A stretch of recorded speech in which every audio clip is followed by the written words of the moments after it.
I am the President of the Canadian Association of Elizabeth Fry Societies. To my right is Kim Pate, the Executive Director of the Canadian Association of Elizabeth Fry Societies. Also with us are a number of women representing a wide range of groups with whom we have worked in coalition these past 2 years. The members of the groups assembled here today include the Disabled Women's Network of Canada, Joint Effort, Women's Legal Education and Action Fund, the National Association of Women in the Law, the National Council of Women of Canada, Native Women's Association of Canada, Strength in Sisterhood, and Women for Justice. There are other groups who support our work, and they include the Aboriginal Women's Action Network, Amnesty International, the Assembly of First Nations, the Canadian Bar Association, the Canadian Federation of University Women, Canadian Research Institute for the Advancement of Women, Church Council on Justice and Corrections, Human Rights Watch International, the National Action Committee on the Status of Women, National Association of Friendship Centres, the National Organization of Immigrant and Visible Minority Women of Canada, Sisters Inside, West Coast Prison Justice Society, and Women's Space. On March 8, 2001, the Canadian Association of Elizabeth Fry Societies and the Native Women's Association of Canada wrote to the Canadian Human Rights Commission about the human rights violations experienced by women in Canadian prisons. The Human Rights Commission decided to conduct a broad-based systemic review and issue a special report regarding the treatment of women prisoners in Canada. This review has attracted national and international attention. In February, equality-seeking groups made oral submissions to the Commission, and yesterday 11 organizations submitted briefs to the Commission calling for an end to the discriminatory treatment of women. The Canadian government has failed to remedy the well-documented ongoing violations of the human rights of women prisoners who are discriminated against on the basis of their sex, race, and disability. And despite international obligations and the recognition that Canada owes a special duty to prisoners, especially Aboriginal women, correctional law and policies blatantly discriminate against all women, most notably Aboriginal women and women with disabilities. I think it's important for everybody to recognize that women are the fastest growing prison population worldwide. And in Canada, it's no different. And we believe the Canadian government has made this situation worse by its failure to address contributing factors such as the impact of the lack of national standards and the fact that that has allowed provincial and territorial governments to interfere with the provision of social services and health care in particular. The result is that we're seeing the near destruction of our social safety net. For women who are suffering with mental health issues, for women who have disabilities, for women who are poor, what we see is that they are facing increased challenges and increased criminalization. And once they're imprisoned, the situation gets worse. Women with the most disabling mental health issues are languishing in isolation. Others are bounced back and forth between solitary confinement in prisons and locked forensic units in psychiatric hospitals. They are effectively being repeatedly punished for their mental illness, for their mental disability. In terms of Aboriginal women prisoners, the government's own statistics reveal the discrimination on its face. Aboriginal women represent between 1% and 2% of the Canadian population. Yet they are 27% of the women serving federal sentences, terms of imprisonment of 2 years or more. When we started this process 2 years ago, they were 23%. So we've already seen at least a 4%, possibly more, increase in that time. About half of the women who are classified as maximum security prisoners in this country are Aboriginal women. So if you are poor, if you're Aboriginal, and if you are someone with a disability, they literally throw away the key. Worse still, if you are in that situation, if the woman is, she is likely to spend almost all of her sentence in isolation, and she may never be released from prison at all. The Commission has received reports about women who have spent virtually their entire prison sentences, some for more than 10, 15, and upwards to 20 and more years in segregated conditions. They're isolated from other prisoners, they have limited access to services and programs, and they live in cells that are the size of most people's bathrooms. Self-injury and suicide are the first ways that most women cope with and respond to isolation. If there's someone who also already has a pre-existing mental health or cognitive disability, then all the more so. With the increased use of 24-hour camera surveillance, the lack of human contact, in desperation, some of those women, particularly over the last few years as they've been housed in segregated maximum security units in men's prisons, have started to strike out against each other and staff.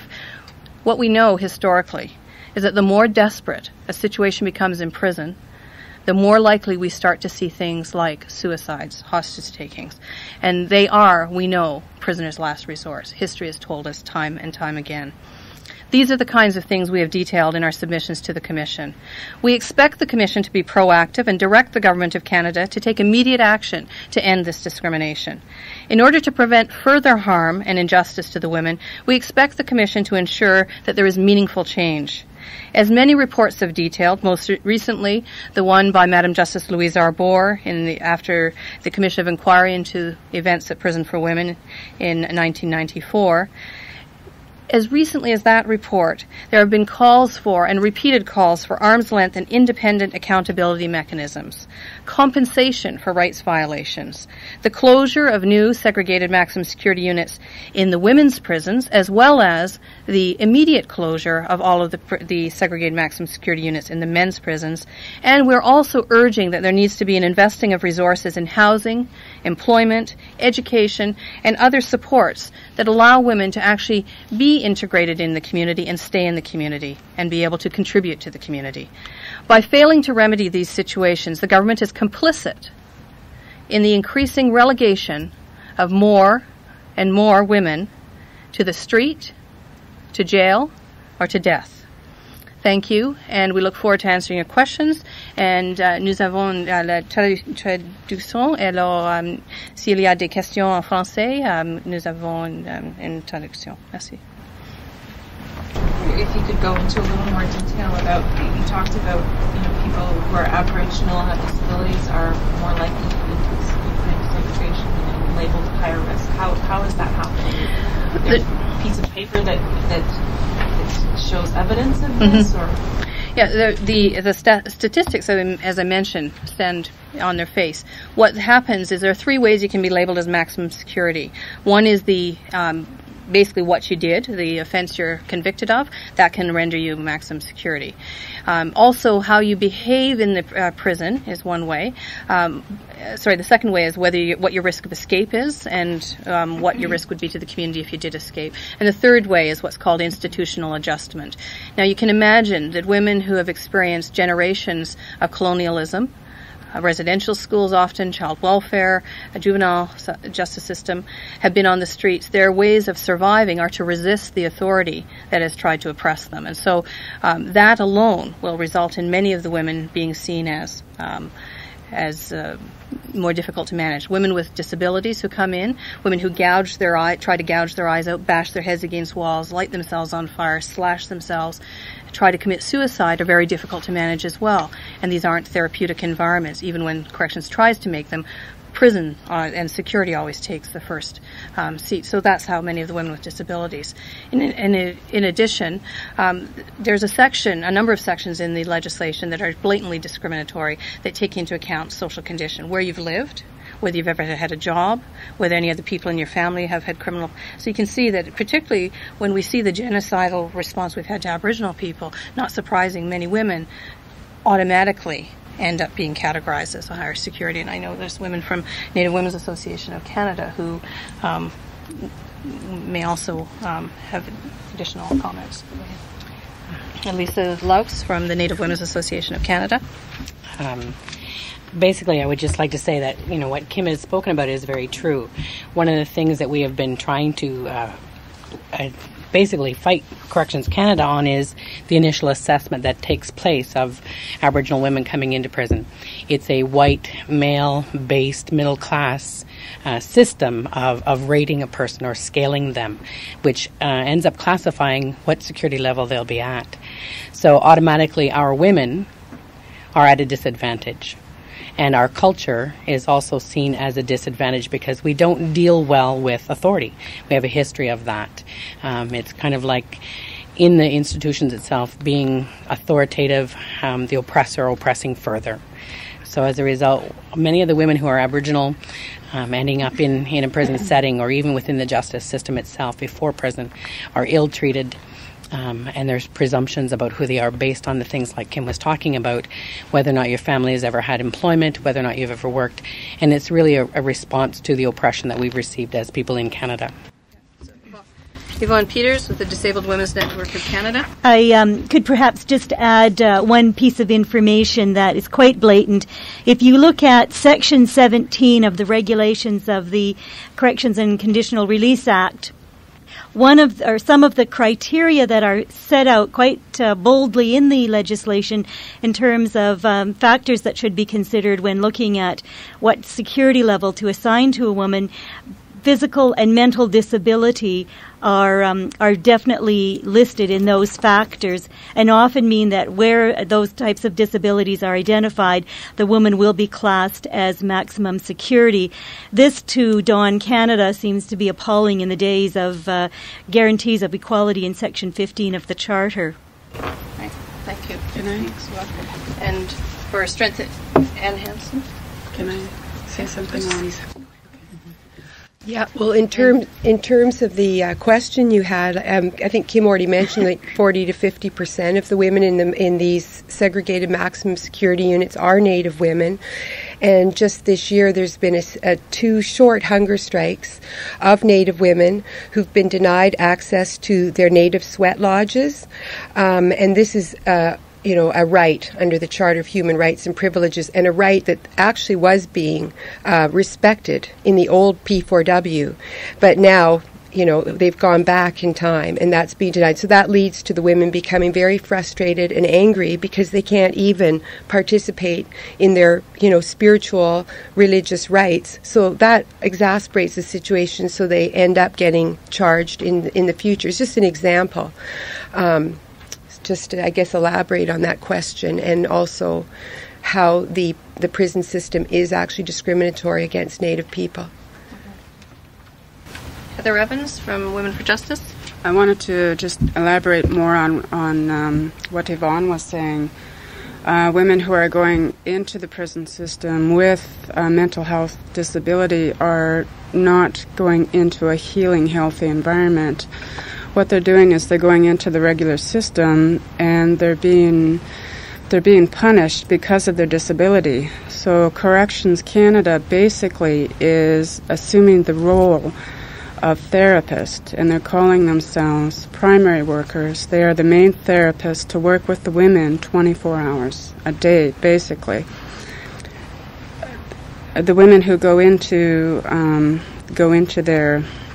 their so-called therapy sessions are going in shackled and leg irons and expected to open up to these people who call themselves therapists, as well as there's a zero tolerance for any form of aggression, whether it's emotional or physical, and we all know that under normal circumstances, when you're trying to deal with such atrocities and horrors in your life and whatever your past is, there is going to be a form of emotion coming out, and it is going to be aggressive. Maybe not at them specifically, but that's where it's going to go, and they're not allowed any type of aggression, period. There's no emotion allowed. So they're asked to step in and open up and basically, tell everybody about their atrocities and then be quiet. Don't say anything, don't do anything. So Thank you, Heather.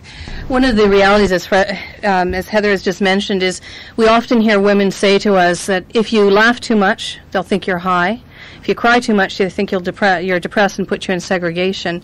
And if you do either very much, then they'll think that you're crazy. and relegates you to isolation. And what we know is that often the result of the women's behavior is what is used to justify putting them in isolation or keeping them at a higher security level for longer and longer periods of time. So it becomes a very vicious cycle of women spiraling into isolation, for many of them for almost all of their sentences. Has the situation overall improved or gotten worse since the inquiry into the pornography? I think it's a difficult. Some people would say very much worse. Some people would say for individual women things have gotten better. The idea of closing the prison for women and opening up new prisons across the country was to get women closer to home, to have a national, and the Okimauchi Healing Lodge, to have women be able to walk the path of their Aboriginal spirituality and their culture. And Sharon McIver was involved as the task force on federally sentenced women, and they made recommendations specifically around why different approaches were needed. And I think for some women things have improved, but for far too many women, and the women who have the greatest challenges to start out with, in fact, many things are far, far worse. May I just follow up on that? Are any of the maximum security women still in men's? Yes. Only one of the segregated maximum security units for women in men's prisons has closed, the Saskatchewan Penitentiary Unit. Women who were there were actually moved to Spring Hill Institution right across the country, even though some of them were from the Ontario region. And some who are in Spring Hill Institution, which is a men's institution in the segregated maximum security unit there, will be moved again to the Quebec, the Saint-Anne-de-Plaine, which is right beside the men's Supermax, and the segregated maximum security unit for women in Quebec. And then they'll be moved again when the segregated maximum security unit in the women's prison finally opens. So that's the kind of movement. So there was much media about the max units closing. In fact, it was one unit closed, and not all of those women were moved to the women's prisons. Some of them were moved to other men's prisons. Now, finally getting them into the women's maximum security unit. Well, we're always told it will be soon. The thing to remember is the decision to move the women into the segregated max units in the men's prisons was made in 1996, and we were told it would be for 18 to 24 months. You can do the math as well as I can. We're now told that by June, and the latest the fall. But it's unfortunately, that's part of the, we often hear, we just had the Auditor General's Chapter 4 looking at the whole community release options for women. And what we know is, even in that report, you see repeatedly corrections saying, we're going to change it, it'll be soon, it'll be done. Hence the reason, I think, that Madam Justice Arbour, when she did her report, and others before her, and why we're again calling on the Human Rights Commission to ensure that there's external accountability, independent governance body that will ensure that the law is followed, that women aren't continually subjected to these kinds of human rights violations, violations of the Canadian Charter of Rights and Freedoms, and violations of the very Corrections Act that governs the Corrections and Conditional Release Act. Right now, there are 10 in the Spring Hill Institution in Nova Scotia. Last I heard, there were 7 in Saint-Anne-de-Plaine. The new unit in Joliette, the segregated maximum security unit in the women's prison, was supposed to open up a month ago, and it's been delayed. So that move may have happened in the last couple of days. I haven't had that recent an update. And then in the Regional Psychiatric Centre, last I heard, there were 12 in Saskatoon. Correctional staff, they still harken back to what happened in Edmonton when they tried to open a new facility there. How do you respond to the fact that they say they have to be cautious, they have to make sure that they've got it right this time? Well, we need to remember that the reason there were problems at Edmonton aren't always exactly as they've been put out previously, so I'm glad you asked the question. In 1995, the Correctional Service of Canada decided to open up 2 prisons that weren't ready yet, that hadn't even been finished construction, that hadn't passed their own security audits internally. And our view was at the time, and remains, that it was to draw attention away from the prison for women and the situation that Madam Justice Arbour was chronicling at the time. They moved women there. Within less than a week, we had reports of women being strip searched, women being reclassified as maximum security, all the Aboriginal women, save one, all except one woman, and she was a young woman who had been transferred up from the youth system, were classified as maximum security, even though they may not have been when they got there. They were put in isolation, and women started fleeing the institution. Women started slashing. There was one of the most significant issues of slashing we've ever dealt with in my history of almost 20 years of doing this work. And we raised the alarm at that time that there was going to be significant concern. We were worried that people would end up dead. Corrections now will say it was the death of Denise Fayant that caused them to move women out. If you check your records, you'll see that Denise Fayant died a month before the women were moved out. They were moved out after 3 women jumped the fence and were caught 10 blocks away. And when that decision was made, Correctional Service of Canada was still referring to that incident as a suicide. It wasn't for many months later before it was recognized by the Correctional Service of Canada as a murder. It was a murder. And yet it's now used to justify what they're doing in the new prisons. There were 3 more refortifications of those prisons before these women are being moved back, all for the same reason, the same justification. And I trust that you all know sufficiently that history to be able to probe significantly when you get those kinds of responses from corrections. Time frame for the commission to report back, how long do you expect this will take? The commission has indicated to us that they're anticipating something around the fall. And so, yeah, we laid the complaint on March 8th, as Ailsa mentioned, as Dr. Watkinson mentioned, on March 8th, 2001. We purposely did it on International Women's Day. And our plan is certainly, if the Canadian government doesn't act to rectify and remedy this situation, to start to move internationally. Great. Great. Thank you very much.